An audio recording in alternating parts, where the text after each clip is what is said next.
आदाब प्यारे दोस्तों, मैं हूँ आपकी प्यारी निशा। कहने को 3 बेटी 1 बेटा, बहू दामाद नाती पोतों से घर भरा था, पर अंदर से हर तरफ से खालीपन था। ना कोई कुछ पूछने वाला, ना कोई कुछ बताने वाला, पर हाँ, सुनाने वाले सभी थे। सभी अपने अपने मन के भड़ास को अपनी माँ यशोदा जी के सामने जरूर सुनाते थे, पर राय विचार के मामले में सभी के सभी खुद में ही गुणी थे। क्यों बढ़ती उम्र के साथ माता पिता बोझ हो जाते हैं? क्या माता पिता घर में रखे सामान की तरह हो जाते हैं जिसे एक कोने में रख कर छोड़ दिया जाता है? क्या पैसे कर देने भर ही बच्चों की जिम्मेदारी होती है? अपने माता पिता के प्रति क्या प्यार के 2 मीठे बोल और सलाह मशवरा की कोई आवश्यकता नहीं होती? क्या पिता के रहने तक सब कुछ अच्छा होता है और पिता की मृत्यु होते ही बूढ़ी माँ परिवार के हर सदस्यों को खटकने लगती है? क्या बढ़ती उम्र के साथ बुजुर्गों को अपने जुबान पर भी ताला लगा लेना चाहिए? ये जीवन की कौन सी परीक्षा की घड़ी थी जो यशोदा जी समझ नहीं पा रही थी, और हर पल यही सवाल यशोदा जी के मन में चलता रहता था और उनके अंतर्मन मन में हमेशा जंग छिड़ी रहती थी। खैर, पति की मृत्यु के 1 साल बाद ही उन्होंने सबके हिसाब से खुद को ढालना सीख लिया था। जो जैसा कहता वैसा सुन लेती और अपने जीवन को जी रही थी। पर आज तो हद ही हो गई। जब यशोदा जी ने अपने बेटे से बस इतना सा पूछ लिया, क्या बहू कुछ दिनों के लिए बाहर जा रही है, वो भी बिना कुछ बोले बताए अचानक। इतना कहते ही यशोदा जी के बेटे मनोज ने उन्हें इतनी बुरी तरह से डांटते हुए कहा, आपको क्या ज़रूरत है ये पूछने की? वो कहीं भी जाए, उससे आपको कोई मतलब नहीं होना चाहिए। आप बस अपने से मतलब रखिए, उसकी जानकारी रखने की कोई आवश्यकता नहीं है। आप बस खाना खाइए और अपने कमरे में आराम फरमाइए। मनोज की ऐसी हृदय भेदी शब्द सुनकर यशोदा जी हक्का बक्का रह जाती हैं, और वो कभी सपने में भी नहीं सोची थी कि उसका राम सा आदर्श बेटा ऐसा कुछ भी कह सकता है।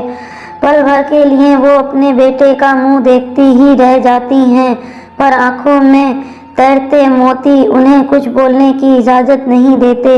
वो चाहती तो आज अपने बेटे को उसके तीखे वाणी के मुंह तोड़ जवाब दे सकती थी, पर बेटे के परायेपन ने उन्हें ये इजाज़त नहीं दी और वो वहाँ से चुपचाप अपने कमरे में चली जाती हैं। कमरे में जाते ही उनके सब्र का बांध टूट जाता है। वो खुद को रोक नहीं पाती और फूट फूट कर रोने लगती है और अपनी जिंदगी को कोसने लगती है। भगवान, मुझे अपने पास बुला लीजिए, मैं थक गई हूँ सबके अनुसार जी के। नहीं चाहिए ऐसी जिंदगी जहाँ मेरी कोई अहमियत नहीं हो, जहाँ मेरा सम्मान ना हो। ऐसा लगता है मानो मैं इन सब पर बोझ बन गई हूँ। हर बात में सबके सब झिड़क देते हैं। मुझे क्या बुढ़ापा आते ही बोलने का अधिकार भी खत्म हो जाता है? क्या गलत किया मैंने बेटे से बहू के बारे में पूछकर? पहले तो बहू ऐसी थी, पर अब बेटा भी। सोचते सोचते उनका कलेजा फट जाता है और उनके मुंह से दर्द भरी आवाज़ फूट पड़ती है, जिसकी आवाज़ सीधा मनोज के कानों में सुनाई देती है। ऐसे दर्द भरे आवाज़ सुनकर मनोज भागकर अपनी माँ यशोदा जी के कमरे में आ जाता है और माँ को ऐसे रोते देख उनके पैरों के पास आकर बैठ जाता है और कहता है, माँ मुझे माफ़ कर दीजिए। माँ, मैंने आपका दिल दुखाया है। माँ, मुझे ऐसा नहीं बोलना चाहिए था। माँ, पर मैं भी क्या करूँ? माँ, मैं भी थक गया हूँ इस ज़िंदगी से।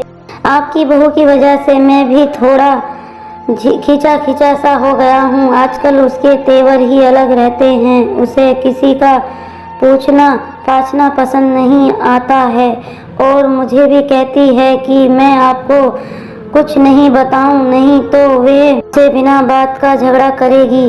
जब मैं ऑफिस रहूँगा और इन सब के बीच में पीस जाता हूँ। माँ, मैं जिंदगी के दो राहे पर खड़ा हूँ। मैं मजबूर हो गया हूँ, पत्नी को छोड़ नहीं सकता क्योंकि मुझे मेरे बेटे से बेहद प्यार है और ना आपकी जिम्मेदारी से मुंह मोड़ सकता हूँ। आप नहीं समझोगी तो कौन समझेगा मेरा दर्द माँ। ऐसे में अब आप ही बताइए मैं क्या करूं। ऐसा कहकर मनोज भी बिलख बिलख कर रोने लगता है। आज इतने सालों बाद अपनी मन स्थिति को मनोज अपनी माँ के सामने रखा था, इसलिए यशोदा जी उसकी स्थिति को समझते हुए उसे चुप कराती हैं और कहती हैं, चुप हो जा बेटा, मत रो। मेरा दर्द मुझे भी पता है। तेरी पत्नी कैसी है, वो नहीं चाहती कि तू मुझे देखे, मेरी फिक्र करे, पर मैं क्या करूं। इस बुढ़ापे में अकेलापन, सबकी उपेक्षित नजरें मुझसे अब सहन नहीं होती।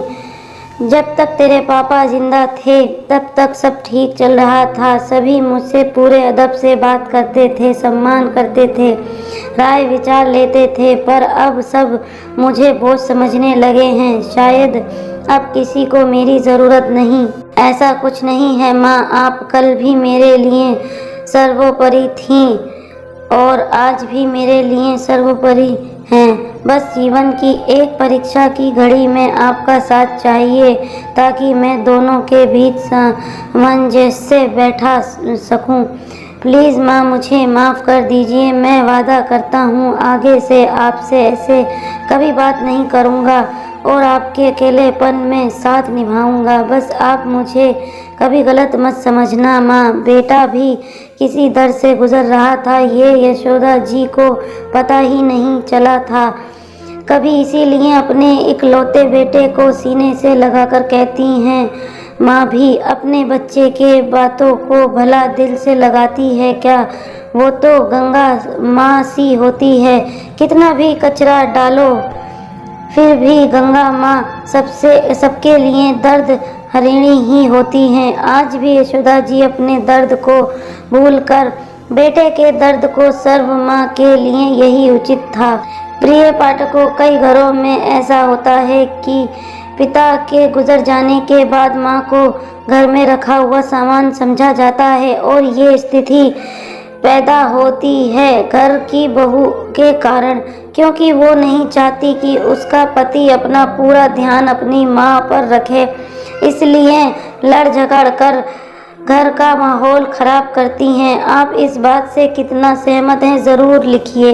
इस कहानी के माध्यम से आप लोगों के समक्ष सिर्फ अपने विचारों को रख रही हूँ। आपको मेरी कहानी कैसी लगी ज़रूर बताइएगा और पसंद आए तो लाइक, कमेंट और शेयर करें। आप मेरे चैनल को सब्सक्राइब भी कर सकते हैं। आपके कमेंट, आपके सुझाव मेरे लिए बहुत मायने रखते हैं। Thanks for watching.